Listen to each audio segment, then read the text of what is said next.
Ito ay ang paglaganap ng scam farms ng mga POGO. Nakita natin na ang mga POGO ay gumagamit ng mga social media upang maglabas ng pekeng job offers at makapag-recruit ng mga kababayan natin na walang kamuang-muang at mabilis na naaakit sa mataas na sahod at magagandang benepisyo na pinangako ng POGO recruiters. Ngunit nauwi lamang sila bilang trafficking victims na sa pilitang pinagtrabaho bilang mga scammers.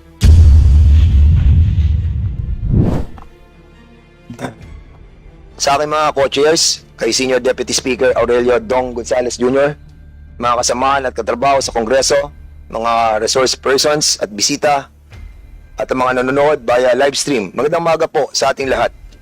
On behalf of the co-chairs and the members of the Committee on Public Order and Safety, we would like to thank the leadership of the House for entrusting us with this important task of conducting hearings regarding online disinformation in our country.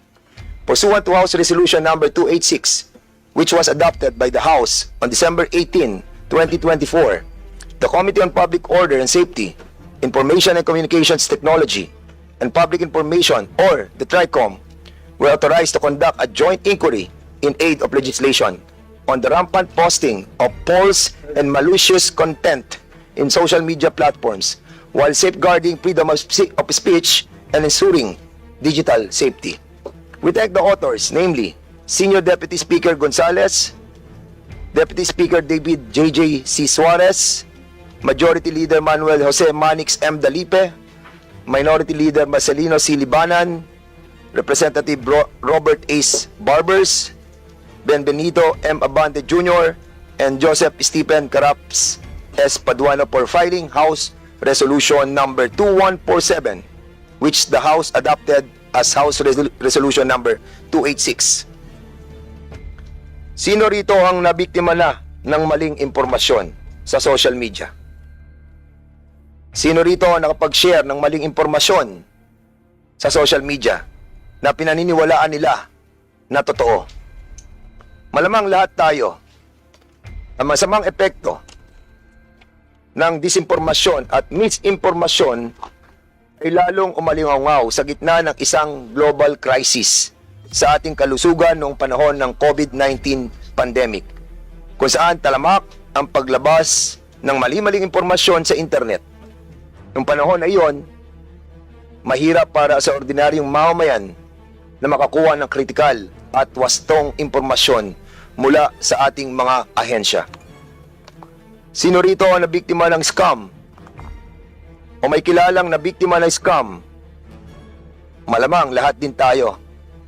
Dahil sa social media, ang cybercrimes ngayon ay may tuturing na natin na mas madalas pang mangyari sa buhay ng isang karaniwang tao kesa sa mga common crimes. Bilang komite na may mandato na siyasatin ang lahat ng bagay na nauugnay sa pagsugpo ng kriminalidad, layunin po natin dito ang magkapagsagawa ng naangkop na batas laban sa mali at malisyosong impormasyon na nagdudulot ng pinsala at krimen sa ating mamamayan, lalong-lalo na sa ating mga kabataan. Napapanahon ang ating diskurso ngayong araw na ito dahil laganap na ang mga kasinungalingan at peking balita sa social media. Bawat Pilipino, lalong-lalo na mga menor de edad, mga hindi nakapag-aral, mga matatanda na hindi sanay sa teknolohiya, at iba pang mga vulnerable sector ng ating lipunan, tayong lahat ay posibleng maging biktima ng panloloko at paglilinlang sa social media. Isang nakakaalarmang sitwasyon sa social media ay ang pag-normalize ng paggamit ng bastos na salita, toxic behavior, haters, personal attacks o bashing. Our children start to experience self-hate and resort to self-harm. Bagamat sinusubukan na matugunan ang mga insidente ng cyberbullying, ito pa rin ay maaaring maging sanhi ng depresyon, suicidal thoughts, at iba pang mga long-term negative effect sa ating mental health. Napakahirap na mawari kung ano ang totoo at peke sa social media. Lalo-lalo na at mayroong satirical news websites, AI-generated images at deepfakes. Ayon sa isang survey, 86% ng mga Pilipino ay naniniwala na isang malaking problema ang fake news. Ngunit mas malaking problema ang mga trolls na sadyang nagpapalaganap ng peking balita. Ang disinformasyon na kinakalat nila ay may tuturing na weaponization of social media kapag ito ay nagdulot ng karahasan o nagasik ng pagkabitak-bitak ng ating lipunan. Hindi natin maikakait ang malalim na pinsalang dulot ng peking balita.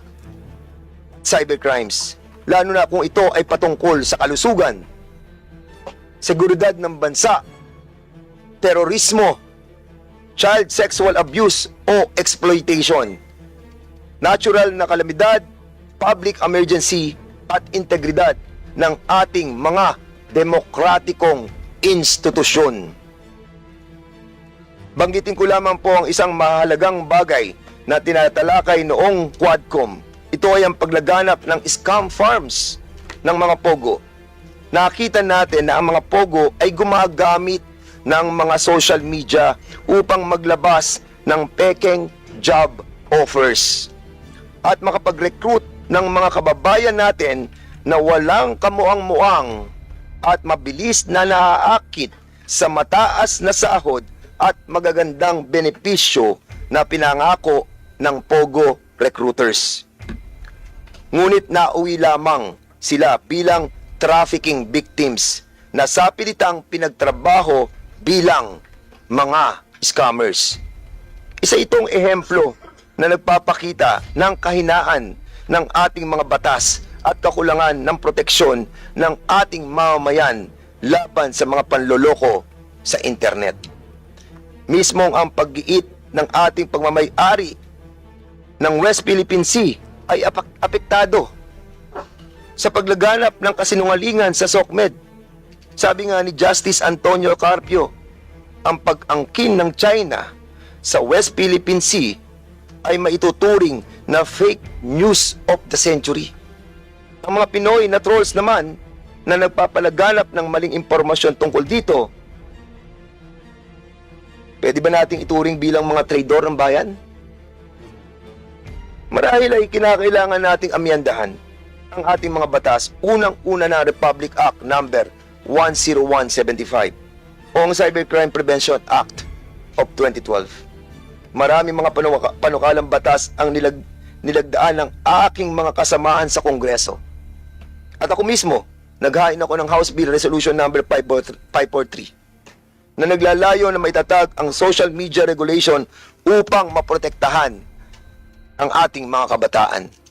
Kinakailangan natin ang mga makabago at naangkop na mga polisiya at patakaran laban sa disinformasyon. Kailangan natin suriin mabuti kung paano maitatag ang fact-checking at content moderation sa ating mga social media platforms.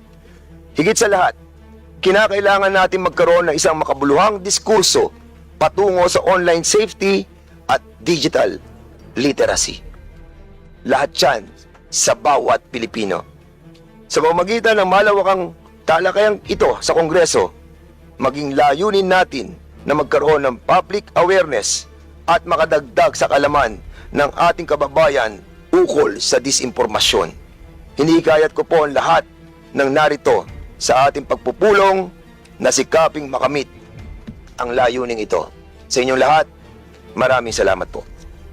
The Chair now recognizes Congressman Chairman Thank you, Mr. Chair. Pimentel, you're now recognized. Good morning to everyone. Today, we gather to address a pressing issue that is increasingly permeating our digital landscape: the pervasive spread of fake news on social media platforms.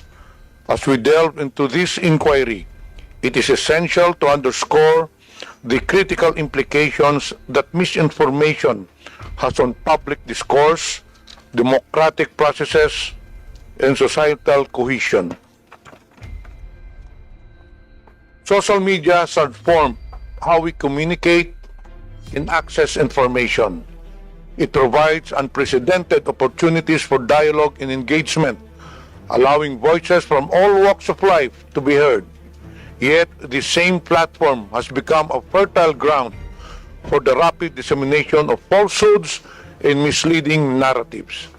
The consequences of such misinformation are profound, influencing everything from public health decisions to electoral outcomes and undermining trust in our institutions and each other. As lawmakers, our role is not only to understand the scope and nature of this phenomenon, but also to consider our responsibility in creating a framework that protects the integrity of information while respecting the fundamental principles of free speech. We must tread carefully, ensuring that our legislative responses do not inadvertently stifle legitimate discourse or infringe upon the rights of individuals. This inquiry seeks to illuminate the dynamics at play between social media, fake news, and the public. We aim to gather insights from experts, stakeholders, and the public at large, examining the efficacy of existing regulations, the accountability of social media platforms, and the potential for new legislative measures to combat misinformation. We must ask ourselves, what constitutes fake news? How can we differentiate between misinformation and legitimate debate? What role should media companies play in monitoring and curbing the spread of false information? And crucially, how can we empower the public to critically engage with information they encounter online? Together, let us strive to find solutions that not only address the challenges posed by fake news, but also foster a vibrant, informed, and responsible digital citizenship. Our discussions today and in the days to come will shape the path forward in this vital area, and I encourage you to contribute your insights and perspectives in this hearing. Thank you and good morning to everyone. The next to deliver his opening remarks is the chairman on Committee on Public Information and Communication Technology. Committee on Public Information, chaired by Congressman Chairman Jevara. Now you are recognized, sir. Thank you, Chair. Good morning to all of you. Let me thank our colleagues, resource persons, and everyone in attendance today as we try to understand and address the rampant spread of disinformation on social media. In today's digital era, its speed and impact are unprecedented, which compels us to address this head-on. Intentionally misleading information poses significant risk to our society, undermining public trust, threatening public safety, and influencing public opinion.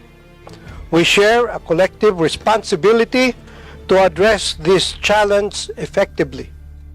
As I understand, we have representatives from different sectors, and our goal is to strengthen collaboration and explore approaches to counter disinformation. Each of you bring unique expertise and insights. We highly encourage all our resource persons to actively participate in our committee meetings and to exercise their freedom of speech, of expression, and of the press with diligence and integrity. As we engage in meaningful discussions, let us uphold the highest moral and ethical standards, recognizing that all freedoms and rights come with a responsibility to use them wisely. Together, let us foster a respectful and productive dialogue that contributes to inform policy making and the public good. With that in mind, I look forward to a constructive discussion with all of you. Thank you and good morning. Thank you so much, Co-Chair Joboy Aquino. Now, the Chair would like to recognize one of the authors of House Resolution number 2147, Senior Deputy Speaker Don Gonzales. Now, you are recognized, sir. Thank you, Mr. Chairman. Chairman Dan, Chairman Johnny, Chairman Joboy, honorable members, distinguished guests, ladies and gentlemen, a pleasant good morning to all of us.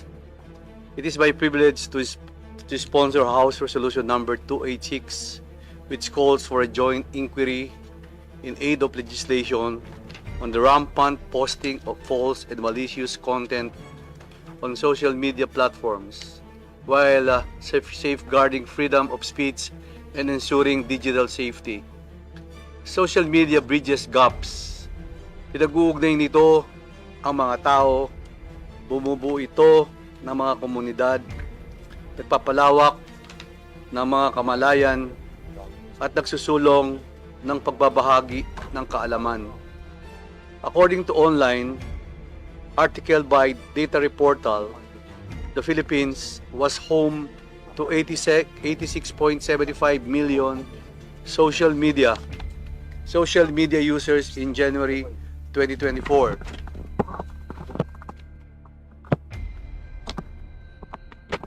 Equating to 73.4% of the total population. At sabi naman ng Foundation for Media Alternatives, ang Facebook ay ang pinakamura at pinakamadaling ma-access dahil ang ilang mga network ay inaalok ito ng libre bilang bahagi ng kanilang data plan.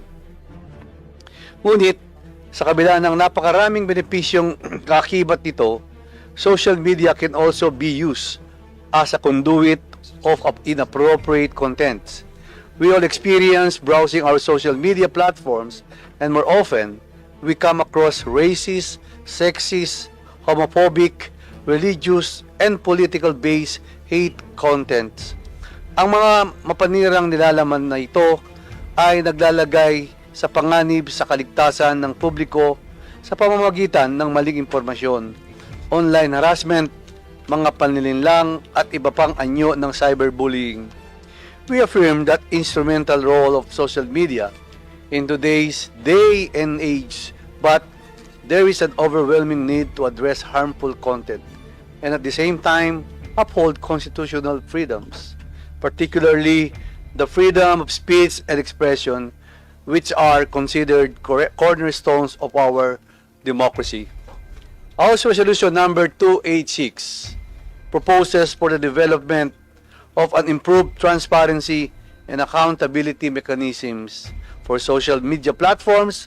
Most especially, it calls for an enhanced content moderation, reporting systems, and safeguards against misuse of algorithms. Additionally, digital literacy needs to be prioritized to help our fellow Filipinos discern credible information. Likewise, the resolution will also review Republic Act number 10175 or the Cybercrime Prevention Act of 2012 to address the challenges posed by emerging technologies and harmful online content. To effectively address and promote digital safety, a multi-stakeholder approach must be carried out.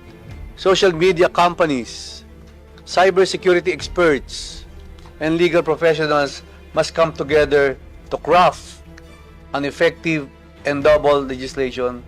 By working together, we can ensure a safer digital landscape while preserving democratic values.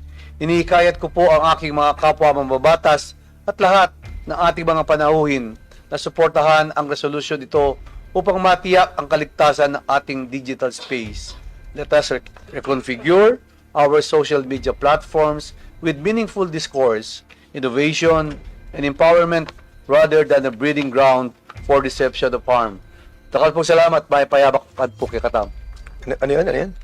Good morning to all of you. Takal po salamat. Maraming salamat. To deliver the next opening remarks, the one who deliver his privilege speeches, two privilege speeches in the plenary on December 4 and 16, 2024.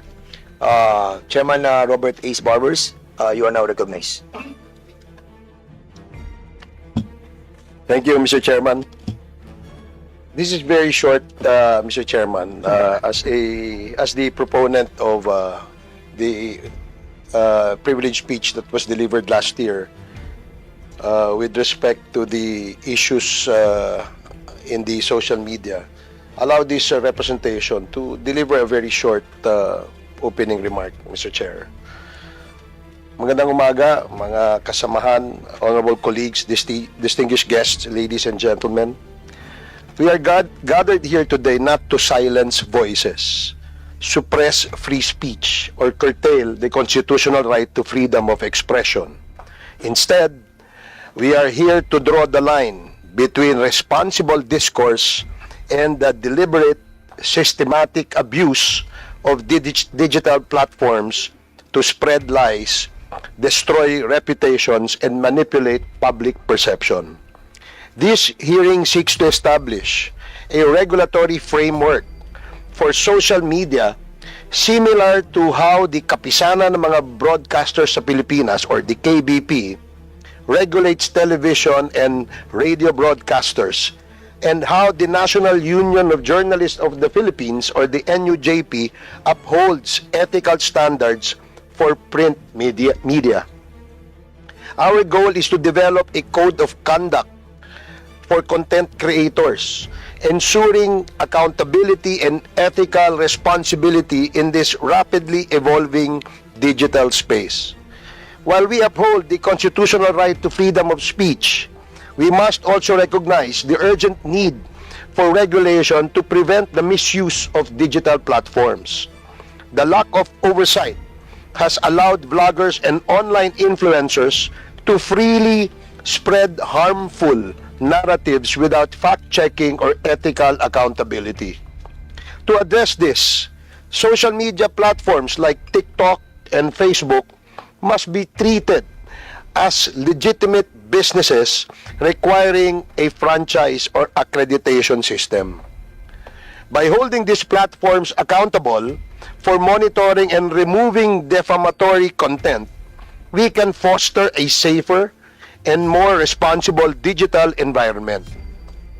This measure will not only encourage ethical content creation, but also curb the spread of libelous and misleading information. Just as traditional media operates under legal and ethical standards, bloggers and online influencers must also be subject to similar regulations to prevent the reckless dissemination of falsehoods. In recent years, we have witnessed the alarming rise of trolls, vloggers, and malicious online actors who, under the guise of exercising free speech, systematically spread fake news and engage in character assassination. These individuals and groups, operating with seeming impunity, have poisoned public discourse and in many instances tarnished the reputation of those who dare challenge their narratives. Despite the existence of laws such as the Cybercrime Prevention Act, Filipinos remain vulnerable to online deception, harassment, and digital attacks that threaten not only individual lives but also the integrity of our democracy. The reality is that these network of trolls are not simply expressing opinions. They are engaged in a well-orchestrated, well-funded campaign to spread disinformation, manipulate public perception, and destabilize institutions. The sources of funding for these operations remain in the shadows, possibly linked to illicit activities such as POGO operations or criminal syndicates. These financial resources are weaponized to create chaos, erode trust in government, undermine the media, and weaken our democratic foundations. Ironically, but not surprisingly, none of these actors speak out against China's aggression in the West Philippine Sea, proving our suspicion of illegal foreign funding. Let us be clear, this is no longer a mere issue of online criticism. What we are facing is a calculated effort to deceive, defame, and discredit those who seek to uphold the truth. These trolls are mercenaries of disinformation, paid to disrupt, confuse, and divide. Their mission is to drown out facts, distort the truth, and silence those who speak out against corruption and injustice. We too have not been spared. As public servants, we have been personally targeted by these malicious actors. Myself, my colleagues, and even the President. We accept criticism when it pertains to our official duties. But it is evident that these attacks go beyond public accountability. Their true intent is to discredit us before the electorate and the people we serve through personal and baseless attacks.